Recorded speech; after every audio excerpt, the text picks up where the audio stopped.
नमस्कार, मी Harshal बदाने Patil. Times now मराठीमध्ये आपल्या सर्वांचं खूप खूप स्वागत आहे. आपण जाणून घेणार आहोत कारण राजकारण नेमकं कशा पद्धतीने चाललंय.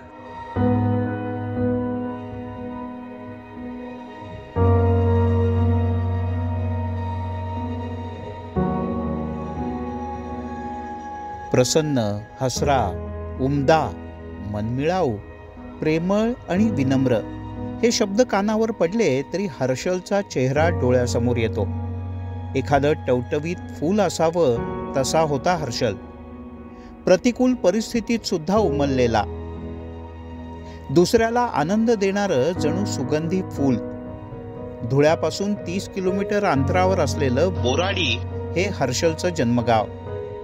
अतिशय कमी वयात बोरकुंडसारख्या खेड्यात जन्माला आलेला मुलगा मुंबईसारख्या शहरात जाऊन स्थिरावतो.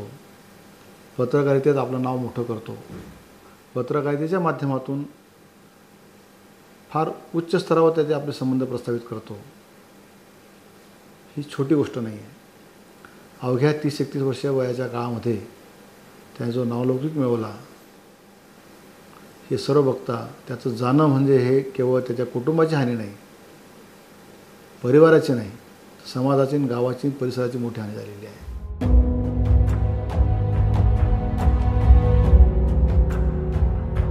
खानदेशपासून दूर असणाऱ्या नवी मुंबईतल्या खारघर नगरीला हर्षलनं जणू मायभूमी बनवलं. खारघरमध्येच तो लहानाचा मोठा झाला.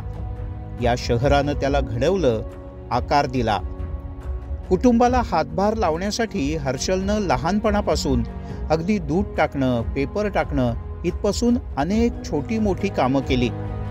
त्यासोबतच शिक्षण सुद्धा सुरूच ठेवलं. या गुणी विद्यार्थ्याचं शिक्षकांना सुद्धा खूप कौतुक होतं. आदर्श विद्यार्थी कसा असावा याचे सर्व गुण हर्षलकडे त्या ठिकाणी होते. शाळेत असल्यापासूनच खूप कष्टाळू, प्रामाणिक असा तो विद्यार्थी. आत्मविश्वास, दृढनिश्चय, स्वतःवर पूर्ण विश्वास असणारा असा एक आदर्श विद्यार्थी तो आमच्या शाळेचा त्या ठिकाणी होता. हर्षलला लहानपणापासून परिस्थितीशी खूप संघर्ष करावा लागला. त्यातून तो प्रेमानं मित्र जोडणारा आणि जोडलेल्या मित्रांची, नात्यांची काळजी घेणारा अतिशय संवेदनशील माणूस बनला. हर्षलच्या वाणीमध्ये मधाळ गोडवा होता.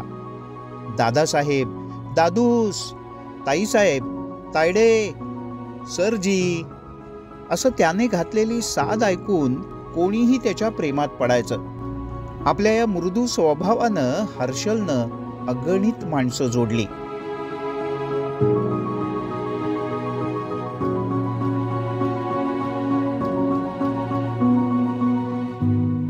प्रतिकूल परिस्थितीमध्ये असलेल्या महाविद्यालयीन विद्यार्थ्यांना हे त्या प्रतिकूल परिस्थितीतून बाहेर कसं पडायचं यासाठी तो आपल्या पत्रकारितेचा आणि विद्यार्थी चळवळीमध्ये असताना विद्यार्थी म्हणून, चळवळीचा नेता म्हणून त्यांनी त्यासाठी कार्यरत राहिल्याचं मी पाहिलं.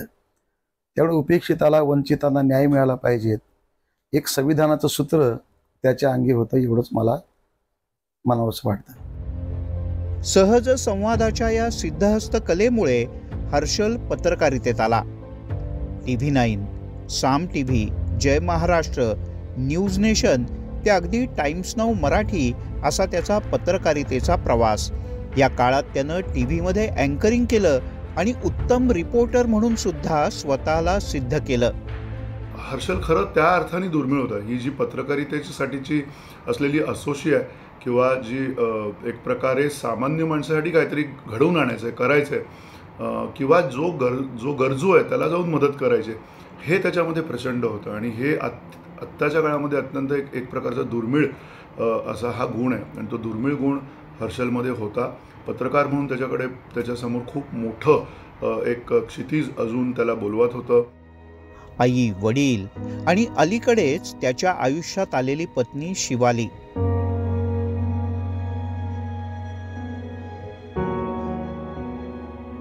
हे सगळं हर्षलचं एक जग होतं. आणि आमचे मिलिंद सर आहेत. सर काय सांगाल, कसं वाटलं आज रविवारचा दिवस? अरे बहुत बढ़िया लगा भाई साहब. जाना था सुबह 8 बजे, भाऊ आया 9:30 बजे. मैंने पूछा क्या हुआ भाऊ, थोड़ा रात का भांडी बहुत हंसने का था. आणि दुसरं जग होतं मित्रांचं. या दुसऱ्या जगात अगदी 3 वर्षांचं मूल ते 70 वर्षांच्या वृद्धापर्यंत सगळ्यांचा समावेश होता.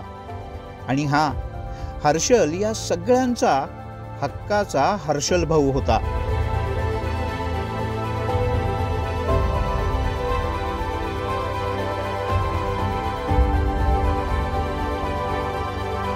हर्षलच्या अंगात सतत एक अनोखी ऊर्जा सळसळत असायची. त्याच्या डोक्यात अनेक आयडिया जन्म घ्यायच्या आणि त्या प्रत्यक्षात उतरवण्यासाठी सतत धडपडत असायचा.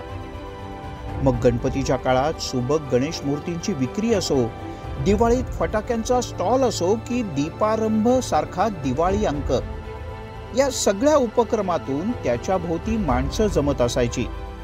भोवतालचं वातावरण क्षणार्धात हलकं फुलकं करून टाकण्याची जादू हर्षलकडे होती.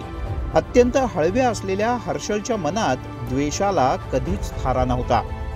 त्याच्या हृदयात सगळ्यांच्या प्रती होतं प्रेम आणि फक्त प्रेम.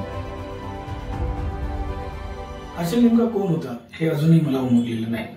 एक चांगला पत्रकार, आई वडिलांची काळजी घेणारा मुलगा, प्रेमळ पती, एक चांगला कम्युनिकेटर, एक चांगला सेल्समन, मित्रांचा मित्र, दुसऱ्यांच्या आयुष्यात आनंद पसरवणारा आणि एक माणूस, एक चांगला माणूस. 30 वर्षाच्या या आयुष्यात हर्षलने अनेक गोष्टी अचीव केल्या. अवघं 30 वर्षांचं आयुष्य मिळालेला हर्षल हवेच्या एखाद्या शीतल झुळकीप्रमाणे आला आणि आपल्या आयुष्याला सुखद असा स्पर्श सहजपणानं देऊन निघूनही गेला. हर्षल या जगातून शरीर रूपानं गेलाय, पण आपल्या मनातून तो कसा जाईल? आठवणींच्या रूपानं तो सतत आपल्या भोवती त्याच अवखळपणानं पिंगा घालत राहील. खरं ना?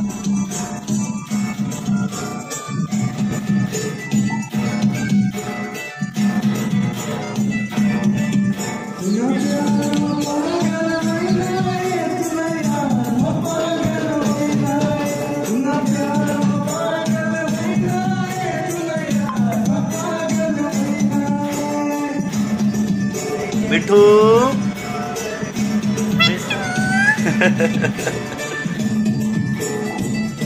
परतीच्या प्रवासाला हा गड आम्ही आता खाली उतरतोय.